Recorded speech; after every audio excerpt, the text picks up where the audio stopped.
서나무를 그리면서 가을을 보냈다.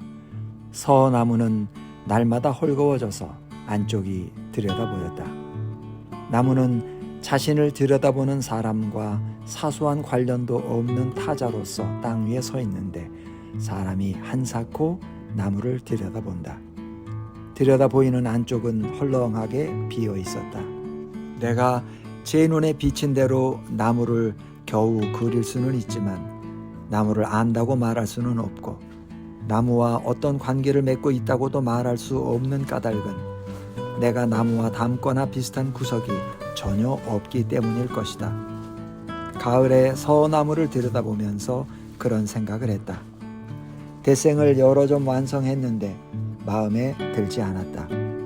연필을 쥐고 종이에 문지를 때 연필을 움직이는 내 팔목의 힘은 나무의 힘이 아니었다.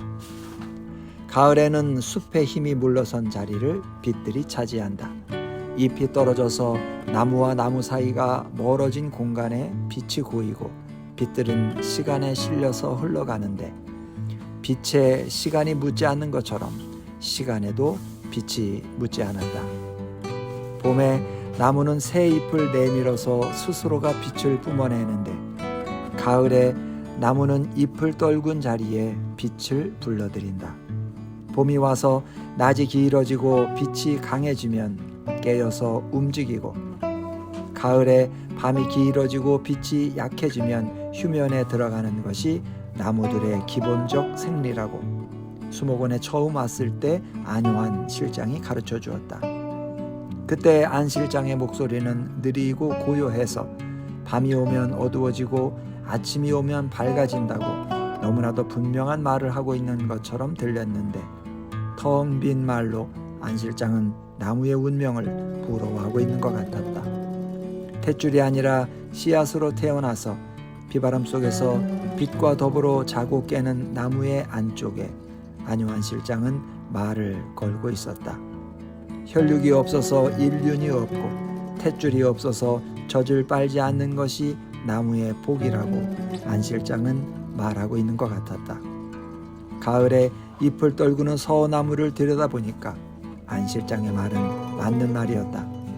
나무의 씨앗과 풀들의 씨앗이 바람에 퍼져 온 산맥을 그 종족으로 뒤덮어도 그것이 혈연은 아닐 것이었다. 나무들은 각자 따로따로 살아서 숲을 이룬다는 것을 가을에 서나무를 들여다보면 알 수 있다. 그래서 숲은 나무와 잎으로 가득 차서 서걱이지만 숲에는 피의 인연이 없다. 가을에 나는 그걸 알았다. 가을에 숲은 빛에게 자리를 내주고 물러서서 숲의 먼 안쪽이 환하다. 잎지는 가을에 서나무를 들여다보면서 때때로 아버지와 나의 인연의 끈을 생각했다. 가을에 서나무는 날마다 가벼워졌고 아버지는 수척한 몸으로 날마다 무너져 갔다. 건불같이 말라서 몸이 자꾸 가벼워지니 아버지가 짊어져야 하는 하중은 날마다 그만큼 더 무거워지는 것이 아닐까. 서나무 안쪽에 고인 빛 속에서 돌아누운 아버지 어깨의 환영이 어른거렸다. 힘든 숨을 고요히 쉬면서 희미하게 살아있던 그 야윈 어깨, 그리고 벽 쪽을 향해서 중얼거리던 말 미안하다도 서나무의 안쪽에서 들려오는 듯했다. 가을빛이 맑아서 그 환영은 실제보다 더욱 또렷했다. 서나무 안쪽의 가을빛은 많은 모호한 것들을 명료하게 드러내 주었다. 그것은 헛것이 아니었다. 가을에는 숲의 가장자리가 바스락거린다. 그늘을 벗어나는 가장자리에서 나무들은 빛이 더 많은 바깥쪽을 향해 뻗어나가고 참나무가 죽고 오리나무가 쓰러져서 넓어진 자리에 빛이 고이면 서나무는 그 빛을 향해 나아간다. 그래서 죽어서 쓰러진 나무들의 빈 자리는 다시 빛과 잎으로 채워진다. 그래서 가을에는 숲의 가장자리가 바쁘다. 가을에는 숲의 멀고 깊은 안쪽이 가까워 보이고 여름 내 가려져 있던 숲의 뼈대가 보이는데 보이는 걸 다 그릴 수는 없다. 가을에 죽는 나무는 살아서 잎을 떨구는 나무들 옆에서 푸른 잎을 달고 죽는다. 살아있는 나무들이 초록을 떠나서 붉게 물들 때 죽은 나무는 초록에 머물러 있다가 초록이 썩어서 검게 변한 이파리를 떨구며 죽는다. 나무의 죽음은 느리게 진행되어서 살아가는 일처럼 나무는 죽는다. 가을에 죽는 나무를 보면서 안요한 실장이 죽어가는 나무를 그려오라고 요청하지 않은 것을 다행으로 여겼다. 관리부 직원들이 죽어서 쓰러진 나무의 뿌리를 캐고 밑동을 거두어서 연구실로 싣고 왔다. 안요한 실장과 연구원들이 그 재료를 점이고 깎아서 현미경을 들이대고 살필 것이었다. 여름잎이 초록색인 까닭은 엽록소가 초록이기 때문이고, 단풍이 붉거나 노란 까닭은 엽록소가 소멸하는 자리에서 붉은 색소가 생겨나기 때문이라고 내가 수목원에 취직하기 위해 연수를 받을 때 연구원이 나에게 말해준 적이 있었다. 살아있는 것들이 왜 죽는가? 멀쩡히 살아있던 것들이 무슨 연유로 죽는 것인가? 삶과 죽음은 반대 현상이라고 하는데 삶과 죽음 중에서 어느 쪽이 자연이고 어느 쪽이 자연이 아닌가? 양쪽 다 자연이라면 그것이 왜 반대 현상이어야 하는가를 안요한 실장이나 그의 후배 연구원들에게 물어보려 하다가 잎이 초록색인 까닭은 엽록소가 초록색이 때문이라던 젊은 연구원의 말이 생각나서 묻기를 단념했다. 그들의 대답이 맹목일 것이고 나의 질문도 마찬가지일 터이므로 자신들의 생각과 말의 세상에 머무는 그들의 안전이나 방황을 방해해서는 안 될 것이라는 생각이 들었다.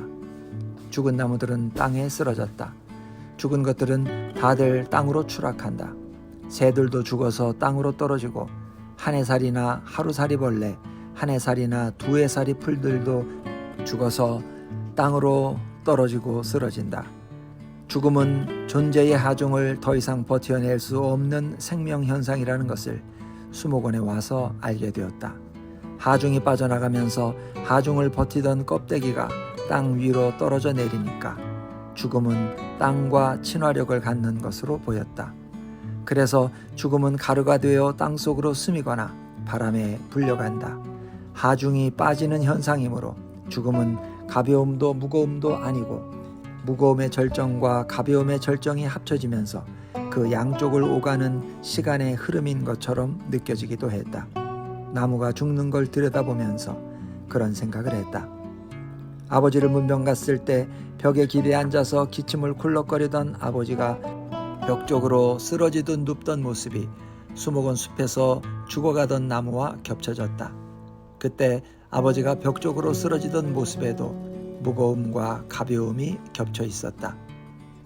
아버지를 문병하고 수목원으로 돌아온 날 밤에 어머니는 또 전화를 걸었다.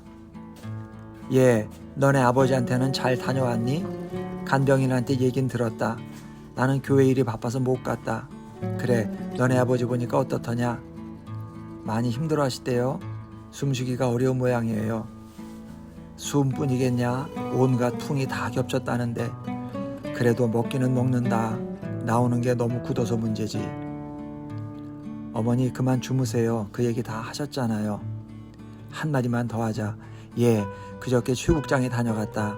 난초 화분을 들고 왔어. 상조회에서 보내는 돈도 가져왔더라. 최국장이 그래도 무던한 사람이다. 의리도 있고. 난 전에는 그 사람이 징그러웠는데 니네 아버지 저렇게 되고 나니까 그 사람이 달리 보이더라. 어머니 그 사람 얘기는 하지 마세요. 예, 가져온 돈이 액수가 많더라. 2천이 넘어. 전에 너네 아버지 처음 구속됐을 때도 상조에 돈이 남았었어. 넌 모르지? 잡혀가면 주는 개똥 같은 거래. 그런데 니네 아버지 위해서는 쓸 데가 없구나. 어머니가 쓰세요. 내가 무슨 돈을 쓰겠냐. 그 돈은 니네 아버지가 벌어온 돈이나 마찬가지다. 너한테 보내줄까? 너 돈 쓸 일 있냐? 당장 쓸 일 없으면 네 앞으로 예금을 해둘게. 2천이면 적은 돈이 아니다. 아버지의 하중은 아직도 아버지의 어깨 위에 걸려 있었다. 아니면 하중이 다 빠져나간 자리에 업과 인연의 끈이 걸려 있었다. 어머니는 아직도 걸리적거리는 그 인연의 끈을 나한테 넘겨버리고 싶지만 넘겨지지가 않아서 분풀이를 하고 있는 것이었다. 나는 그날 밤 어머니의 전화를 그렇게 이해했다. 어머니 주무세요. 1시예요. 잠이 안 온다. 니네 아버지도 못 자고 있을 거야. 바람이 숲을 흔들고 지나가서 썰물이 빠질 때처럼 백색 소음이 일었고 다시 먼 숲에서 다가오는 바람이 밀물의 소리를 몰아왔다. 아버지의 하중이 땅으로 내려앉고 있는 모습을 어머니의 전화가 내 눈앞으로 끌어당겨 주었다. 바람이 부는 밤에는 죽어가던 나무들이 무더기로 쓰러졌다. 안요한 실장은 죽은 나무를 부위별로 자르고 말려서 현미경으로 들여다보았다. 안 실장은 현미경 속의 무늬들을 도면으로 그렸고 거기서 나오는 정보들을 컴퓨터에 저장했고 학계에 제출했다. 그는 건널 수 없는 시간과 공간의 가장자리에서 그 빈자리를 바라보고 있었다. 그가 현미경 구멍 속으로 보는 것은 그 빈자리일 것이었다. 내가 재료비 결제를 받으러 가면 그는 늘 전등 아래서 현미경을 들여다보고 있었고 학교도 안 다니고 그림 배우기도 그만둔 신우가 그 방에서 유리상자 속의 개미, 유리 연못 속의 물풀을 들여다보거나 젖니 빠진 잇몸으로 침을 흘리면서 낮잠을 자고 있었다.